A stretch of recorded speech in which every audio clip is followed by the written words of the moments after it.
akwai wani yaro da ya idan mun yi karatu yake a ƙasar Saudiya, yake a Riyadh, yana da kamfani ma. Idan mun yi dan program ya ga ya dace sai ya mai da shi dan yi bidiyo ya sa a YouTube. Sai wani abu ya faru wanda ya bani sha'awa da ya turo mana. Na yi magana akan komai na manzon Allah ya fi.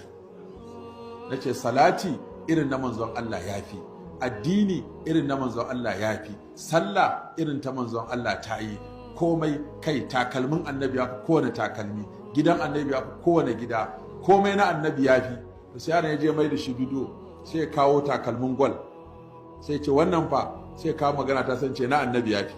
Sai ka riga gwal, sai ce wannan fa, sai kawo magana ta sance na annabi ya fi. Sai nuna katon gida ce wannan fa, sai in ce na annabi ya fi. Kamar wato zama muka yi tare da shi muka yi. To da ya zo ɓangaren addinin